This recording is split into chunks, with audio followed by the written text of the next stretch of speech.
प्रणाम बाबू साहब जी। प्रणाम प्रणाम। राष्ट्रीय भारतीय क्षत्रिय महासंघ आपका हार्दिक स्वागत करता है, अभिनंदन करता है। आप अपने समाज के नौजवानों को क्या संदेश देना चाहते हैं, जो आज हमारे समाज के राजनेता लोग हैं, ये सच्चाई इतिहास पे कुछ प्रकाश नहीं डालते, इस पे आप क्या फोकस डालेंगे? ऐसा है कि आज तक तो मैंने देखा, जब से भारत 15 अगस्त 1947 से आजाद हुआ, तब से हमारे नेताओं ने हमेशा उनकी नीति रही है कि सजनी हम ही राजकुमार।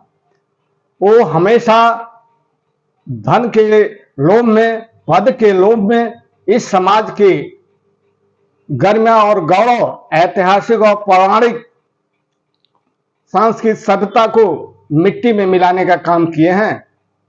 मैंने सबसे पहले देखा कि उत्तर प्रदेश के, जब भारत आजाद हुआ तो सबसे पहले उत्तर प्रदेश में से लेकर केंद्र तक जो है कांग्रेस की सरकार रही।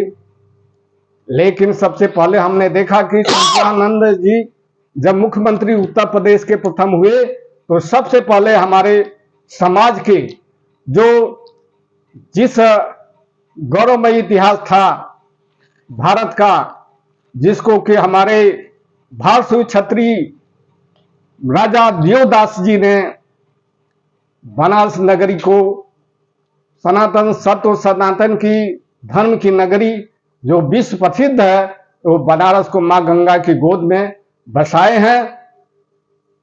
ऐसे बनारस काशी की गरिमा को खत्म करके, बनारस जिला को खत्म के इतिहास को खत्म करके उन्होंने वाराणसी कर दिया। सबसे बड़ी यह उनकी जो है साजिश थी कि भारतीयों के गौरवशाली इतिहास को मिटा दिया जाए।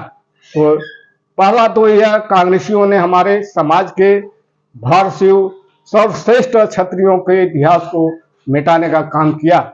इसके बाद जो है मैंने देखा कि जब आपातकाल के बाद मुख्यमंत्री हमारे जो है कि उत्तर प्रदेश के रामदास यादव जी हुए, तो इस समाज के इतिहास के साथ साथ सबसे पहले जो हमारे समाज के जो मुगलों के से संघर्ष किए, जो समय राजा महाराजा विश्व सम्राट के वंशज थे, जो राजाओं ने जो अपना कमाल किए और मुगलों को जो है कि जैसे महाराजा सुहेलदेव ने 12 लाख मुगल आतताइयों को मार करके बहराइच की धरती पर चितौड़ा का मैदान खून से लथपथ कर दिया। ऐसे महाराजा को ये लोग जो है कि एक फूल भी नहीं चढ़ाते थे, और सैयद सलाल मसूद गाजी को, जो सबसे बड़ा लुटेरा था भारत का, उसके चादर उड़ाते थे और हमारे समाज को फर्जी घर से पकड़ करके फर्जी मुकदमे डाल करके पुलिस से फर्जी तमाम जो है मुठभेड़ इनकाउंटर कर देते थे।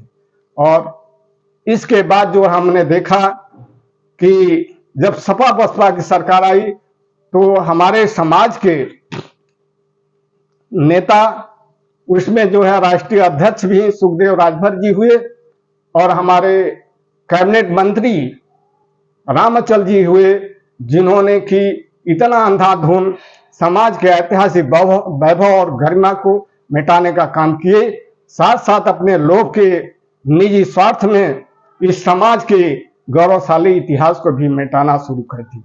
जैसे भदोही भारतीयों की गौरवशाली राजधानी रही है, उसको जो है मायावती द्वारा उसको संत रविदास नगर कर दिया गया। और क्योंकि इसलिए कर दिया गया कि यह भदोही की कालीन विश्व प्रसिद्ध है, और विश्व में जब संत रविदास का नाम जाएगा तो चमारों का इतिहास गौरवशाली हो जाएगा। और भारतीयों का इतिहास, जो भारतीय क्षत्रियों ने जो कि सैकड़ों हुड़ों को देश से खदेड़ा, जैसे राजा भद्रसेन ने इतना बड़ा दानी थे कि 1.25 मन सोना प्रतिदिन दान करते थे, ऐसे गौरवशाली राजधानी का नाम बदल करके संत रविदास कर दिया गया। जो हमारे नेता काट के उल्लू बने हुए थे। और मायावती की तलवार चाट करके अपनों को तिजोरियां भर रहे थे। प्यारे भाइयों और बहनों, यह इतना भी नहीं, काशी के गौरवशाली इतिहास जो भारसु राजा नल और दमयंती थे, उनके किले को कब्जा करके गंगा जी के किनारे जो उनका किला था उसको संत रविदास पार्क और जो है संत रविदास घाट बना दिया गया कि पूरे विश्व से सैलानी आते हैं देखने के लिए, तो इन चमारों का इतिहास जो है पूरे विश्व में प्रसिद्ध हो जाए। इतना ही नहीं, मैंने देखा कि महाराजा सुहेलदेव के ट्रस्ट की जमीनों पर जो है कब्जा करके मायावती हरिजन आवास बनवा करके हरिजनों को आमंत्रित कर दिया।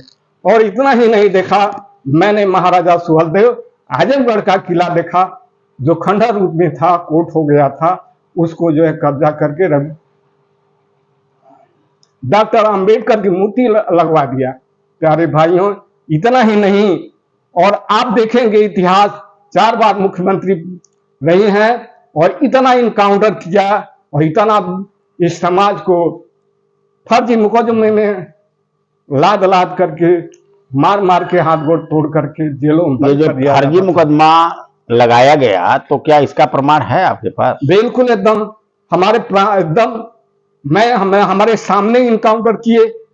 मायावती के राज्य में एक परमपुर का भक्त बेचारा मछली मार रहा था, उसको जनसा पुलिस ने पकड़ करके वो ले आई और यहाँ पर जो है दिन भर घुमाते घुमाते, और हमारे सामने जो है कि हजारों की संख्या में राजा तालाब 5 बजे जो है फर्जी गाड़ी से उतार करके गोली मारा गया। हमारे सामने मैं ललकार रहा कि गोली मत मारिए, लेकिन बताइए इतना उसकी मायावती की हनक थी कि उस गांव में गया तो कहें कि नहीं भाई, इस समय पुलिस इतना धमका दी कि और आदमियों को हम कर देंगे इनका फर्ज।